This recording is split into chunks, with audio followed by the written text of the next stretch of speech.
Budgam encounter में लश्कर तैयबा के top commander Latif राथुर को हलाक किया गया है और इस एनकाउंटर में राथुर समेत 3 मिलिटेंटों को हलाक किया गया है। यह एनकाउंटर बडगाम के वतरहिल इलाके में हुआ। इस एनकाउंटर को रात के दौरान ही शुरू हुआ था और करीब 13 घंटों तक ये एनकाउंटर जारी रहा। पुलिस ने पहले ही ट्वीट करके जानकारी दी थी कि एनकाउंटर में लतीफ राथुर नामी मिलिटेंट समेत लश्कर के 3 मिलिटेंट फंसे हैं। पुलिस के मुताबिक लतीफ राथुर कई आम शहरियों की हलाकत में मुलविस था। राहुल भट्ट और अमरीन भट्ट के कत्ल में भी वो मुलविस बताया जा रहा है। ये मिलिटेंट एक रिहायशी मकान में छुपे थे। पुलिस ने पहले आम शहरियों को निकाला और फिर ऑपरेशन शुरू करके मिलिटेंटों को हलाक किया। दिन भर जारी रहने वाले इस एनकाउंटर के दौरान दोनों जानिब से शदीद गोलियों का तबादला हुआ। पुलिस ने बताया कि तीनों की लाशें बरामद कर ली गई है। दीगर 2 मिलिटेंटों की पहचान साकिब और मुजफ्फर के तौर पर हुई है। एडीजीपी ने इसे फोर्सेस के लिए बड़ी कामयाबी से ताबीर किया है। बीजेपी लीडर कुवेंद्र गुप्ता ने इस कामयाबी के लिए फोर्सेस को मुबारकबाद पेश की है।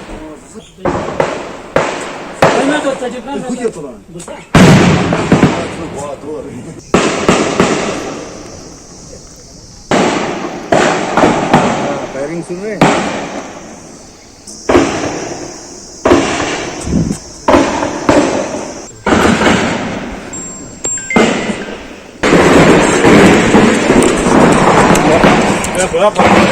ये बहुत सी टारगेट किलिंग्स पिछले समय में हुई, जिसमें लगभग 7 के लगभग लोगों को मारा गया। उस कारण से उन्होंने जो अपना एक यहाँ पर आतंक फैलाने का तरीका बदला था, लेकिन सुरक्षा बलों ने आज उनको मार गिराया है।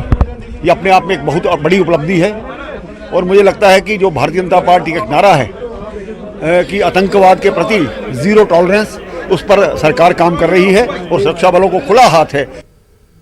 बडगाम में एनकाउंटर खत्म हुआ है। इस एनकाउंटर में सिक्योरिटी फोर्सेस को बड़ी कामयाबी मिली है। इस एनकाउंटर में लश्कर का टॉप कमांडर लतीफ राथुर को हलाक किया गया है। उसके साथ 2 और मकामी मिलिटेंट थे, उनको भी हलाक किया गया। यह एनकाउंटर करीब 13 घंटे जारी रहा। इस एनकाउंटर के दौरान लगातार गोलियों का तबादला देखने को मिला।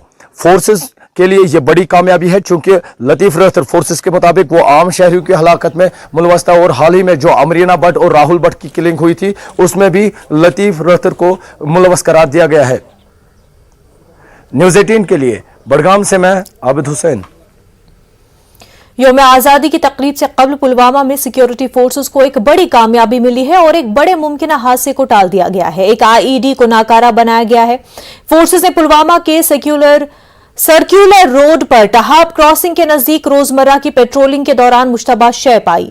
इसके बाद बम डिस्पोजल स्क्वाड को तलब किया गया। उनकी जांच से जाहिर हुआ कि मुश्तबा शय आईईडी है। जम्मू कश्मीर पुलिस के एडीजीपी विजय कुमार ने अपने ट्वीट में कहा कि आईईडी तकरीबन 25 से 3 किलो वजनी थी। फोर्सेस ने इस कार्रवाई को अहम कामयाबी माना है।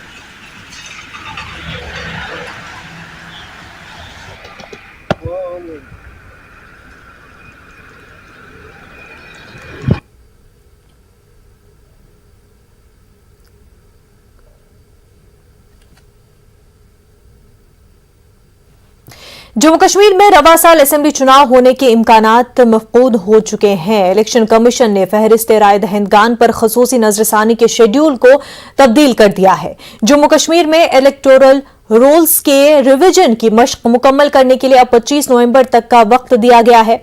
29 जून को ऐलान करदा अपने पहले शेड्यूल में तब्दीली करते हुए कमीशन ने वोटर लिस्टों की इशाअत की तारीख में 25 दिनों की तौसीह कर दी है। पहले 31 अक्टूबर तक इलेक्टोरल रोल्स के फाइनल पब्लिकेशन के लिए कहा गया था। अब इलेक्शन कमीशन की जानिब से जारी करदा रीशेड्यूल्ड टाइमलाइन के मुताबिक एक इंटीग्रेटेड ड्राफ्ट वोटर लिस्ट 15 सितंबर को शाया की जाएगी और इस ज़मन में दावे और एतराजात दाखिल करने के लिए 15 सितंबर से 25 अक्टूबर तक का वक्त दिया जाएगा। 10 नवंबर को दावों और एतराजात का निपटारा किया जाएगा। इलेक्शन कमीशन के ताजा ऐलान से यह साफ हो गया है कि जम्मू कश्मीर में इस साल इंतखाबात नहीं होंगे। इलेक्शन कमीशन का कहना है कि 1 अक्टूबर या उससे पहले 18 साल के हो जाने वाले नौजवान यूटी में वोटर बनने के अहल हो जाएंगे।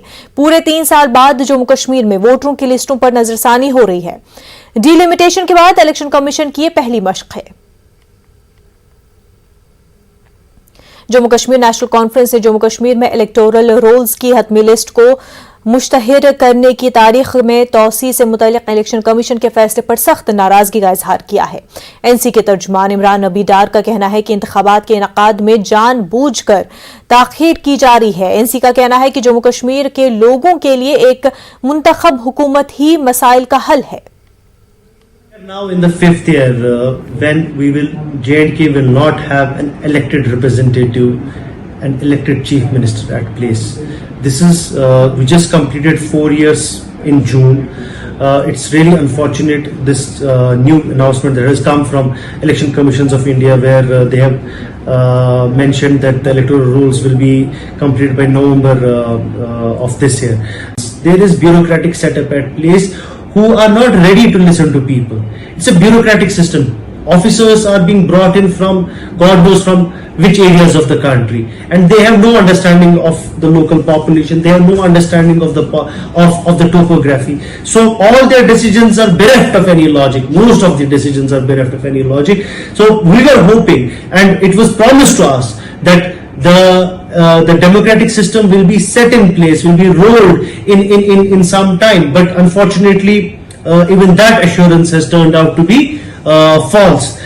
It's very unfortunate that all the political parties who were really geared up and who were willing to come out and exercise, and people especially were willing to come out especially and register their vote, even they are feeling dejected right now. So we in National Conference are also not happy with this further delay of assembly elections.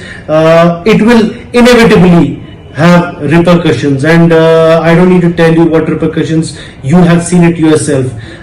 Governance will be affected, delivery, public service delivery will be affected. People are hankering for day-to-day issues, which is not happening. So it's an unfortunate. Jammu Kashmir Congress के कायम मकाम सदर जीए मीर ने BJP के साथ इत्तेहाद तोड़ने पर नीतीश कुमार को मुबारकबाद पेश की है। अनंतनाग के अमू वेरीनाग से कांग्रेस की पदयात्रा के दूसरे रोज मार्च के दौरान मीर ने कहा कि नीतीश कुमार के इस बरवक्त फैसले ने न सिर्फ उनकी जमात बल्कि पूरे बिहार को टूटने से बचाया है। उन्होंने कहा कि कांग्रेस ने हमेशा अपनी हुबुल-वतनी का मुजाहरा किया है और वजीर-ए-आजम की हर घर तिरंगा कॉल उनके लिए है, जिन्होंने माजी में कभी तिरंगे को छुआ भी नहीं है। उन्होंने कहा कि कांग्रेस की जानिब से तिरंगा रैली को काउंटर करने की जरूरत नहीं है, क्योंकि पदयात्रा का फैसला में हुआ था और इसके काउंटर में मोदी ने बाद में हर घर तिरंगा की कॉल दी है। तिरंगा को काउंटर करने की जरूरत नहीं है, क्योंकि देश की आजादी कांग्रेस ने दिलवाई और आजादी के बाद में देश को बुनियाद डालने वाली कांग्रेस पार्टी है। आईन में से झंडा क्रिएट करना कांग्रेस पार्टी है। घर घर तिरंगा मोदी साहब की अपील उनके लिए है जिन्होंने 52 साल इस झंडे को हाथ ही नहीं लगाया, जहां से वो पैदा हुआ है। तो कांग्रेस को समझाने की जरूरत नहीं है। तहसील भगसू सब डिवीजन ठाठरी के रहने वाले लश्कर के मिलिटेंट मोहम्मद अमीन उर्फ खबीब के वालिद और भाई ने अपने घर पर तिरंगा लहराया। सफदर अली और उनके वालिद ने अपने घर के अहाते में कौमी परचम लहराया है। अमीन मिलिटेंट ग्रुप LET का खुद साख्ता कमांडर था और वो गुज़िश्ता 22 सालों से पाकिस्तान में है। कहा जाता है कि गुज़िश्ता 2 सालों से चिनाब के इलाके में जो भी कार्रवाइयां हो रही हैं उसके पीछे अमीन का हाथ था। पिछले साल अमीन के टीचर भाई फारूक अहमद को सरकारी मुलाजमत से बरतरफ कर दिया गया था। इससे अच्छी और यहाँ पे हमारे लिए गर्व की क्या बात होगी कि हमारे एरिया में चैन अमन है, लोग कम्युनल हार्मनी में रह रहे हैं। पूरे थ्रू आउट डिस्ट्रिक्ट में लोग रोड्स पे हैं, सड़कों पे हैं, अलग अलग जगह पे हैं। पूरे एक फेस्टिविटी के साथ हर घर तिरंगा का मना रहे हैं। उस घर के लिए मैं मुबारकबाद देता हूँ और हमें खुशी है उन्होंने एक एग्जाम्पल सेट की गई और हमारे सभी को एक दिखाया गया कि किस तरीके से देश की रक्षा की जाती है, किस तरीके से देश का सम्मान किया जाता है। बारामुल्ला के शाकवारा में महलूक लश्कर कमांडर के वालिद ने स्कूली बच्चों के साथ तिरंगा थामकर अपने जज्बे हुब्बुल वतनी का इजहार किया। अब्दुल हमीद शेख ने इस तिरंगा रैली की क़यादत की। वो वागूरा में PHE के मुलाजिम हैं। उनका बेटा हिलाल अहमद शेख तालिबे इल्मी के ज़माने में मिलिटेंट सफ़ों में शामिल हो गया था। वो बारामुल्ला में जारिया साल अप्रैल तक सरगर्म था। ये रैली तखरीबकारी और मिलिटेंसी से बचने और अमन के साथ कौम की तामीर का अमल का हिस्सा बनने का पैगाम भी लेकर आई है।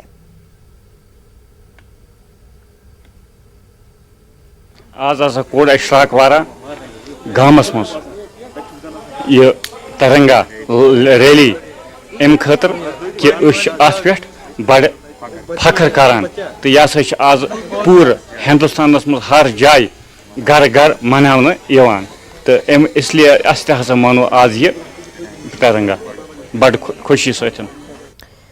जम्मू कश्मीर बीजेपी के सदर रविंद्र रैना और जिला तरक्याती कमिश्नर पुंछ इंद्रजीत सिंह शहीद राइफलमैन औरंगजेब के घर सैलानी पहुंचे। यहां पर हर घर तिरंगा मुहिम के तहत तिरंगा लहराया गया। भारी तादाद में बीजेपी कारकुनान और तहसील अफसरान के साथ साथ फौजी अफसरान भी मौजूद थे।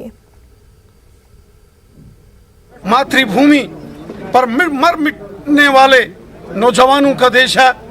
आज देश जब आजादी के 75 साल पूरे कर रहा है और आजादी का अमृत महोत्सव मना रहा है, ऐसे में अमर शहीद चौधरी मोहम्मद औरंगजेब साहब के घर में उनके माता पिताजी और यहाँ के प्रशासन और आर्मी के जवानों के सहयोग से तिरंगा झंडा फहराकर हमने आजादी के अमृत महोत्सव को इस सीमावर्ती क्षेत्र पुंछ के अंदर लॉन्च किया है। एलजी मनोज सिन्हा ने तलबा से कहा कि वो पूरे जोश और जज्बे के साथ यौम आज़ादी के प्रोग्रामों में हिस्सा लें। SKICC में तलबा और तालिबात के जलसे से खिताब करते हुए एलजी ने कहा कि मुल्क के साथ साथ जम्मू कश्मीर का मुस्तकबिल इन नौजवानों पर मुनहसर है। एलजी ने शहीद मुजाहिदीन आज़ादी को खराज अकीदत पेश किया। महकमे तालीम के ज़ेर एहतमाम तकरीब के दौरान एलजी ने कई नए तालीमी इदारों का इफ्तिताह किया। होनहार तलबा को भी मुबारकबाद पेश की। हमारे तरफ देख रही है, भारत की प्रतिष्ठा पूरी दुनिया में बढ़ी है। अब हम और इंतजार नहीं कर सकते। हमारी जो पुरानी परंपरा है, हमारा जो स्थान रहा है पूरी दुनिया को नेतृत्व देने में, मैं समझता हूं कि सही वक्त आ गया है कि आज खासतौर से युवा पीढ़ी को संकल्प लेने की आवश्यकता है। क्योंकि 25 साल बाद मैं समझता हूं यहाँ बैठे हुए बहुत लोग नहीं होंगे, लेकिन जो बच्चे हैं 25 साल बाद वही इस देश को चलाएंगे, वही नया जम्मू कश्मीर बनाएंगे। उनसे मैं निवेदन करना चाहता हूं कि आप निश्चित रूप से 13, 14, 15 इस तिरंगा यात्रा में 15 को स्वतंत्रता दिवस में पूरी ताकत से, पूरी क्षमता से हिस्सा लीजिए। जम्मू कश्मीर और भारत के गौरव को बढ़ाइए। दुनिया के सबसे ऊंचे रेल पुल का तामीराती काम 15 अगस्त को मुकम्मल हो जाएगा। तामीराती काम मुकम्मल होते ही दुनिया भर में भारत अपना डंका बजाएगा। भारत ने वो काम कर दिखाया है जो आज तक कोई मुल्क नहीं कर सका। इंडियन रेलवेज ने जम्मू कश्मीर के जिला रियासी में दुनिया का 8वां अजूबा तैयार कर लिया है। देखिए रिपोर्ट।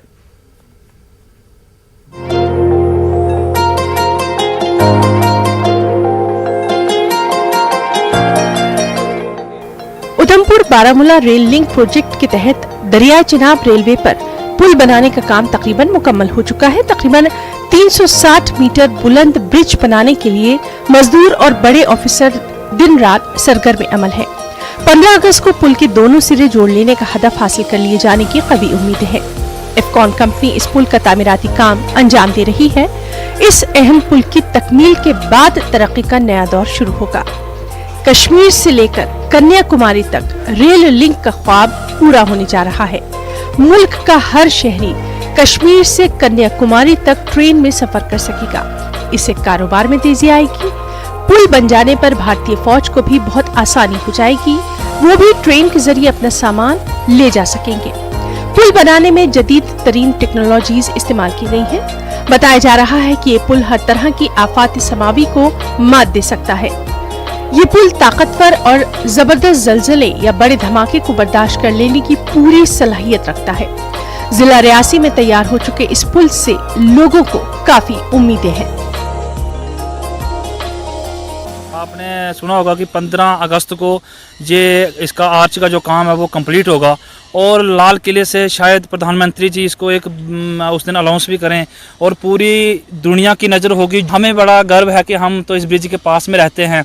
अब आने वाली हमारी जो नस्लें हैं, आने वाली जो पीढ़ियाँ हैं, वो उनका एक जो भविष्य है वो एक उज्जवल होने वाला है। ये हमारे भारत सरकार को हम उनका धन्यवाद करना चाहते हैं, मोदी सरकार का, जिन्होंने इतनी जल्दी से इतनी तेज़ी से इस काम को बढ़ावा दिया और बहुत ही जल्द इस पर हमें ट्रेन चलती हुई दिखेगी। हम सोच भी नहीं सकते थे कि इन पहाड़ों में इतने दूर दराज एरिया में ये चीज़ बनेगी, लेकिन आज वो पुल जो है वो तैयार हो गया है और हिंदुस्तान की तरक्की के लिए हम मोदी जी को मुबारक देते हैं कि जिन्होंने इतने अच्छे काम अपने टाइम पे किए हैं। इंजीनियर मंजीत कुमार और सीनियर इंजीनियर साई कुमार ने पुल बनाने में अपने रोल पर इजहार फख्र किया।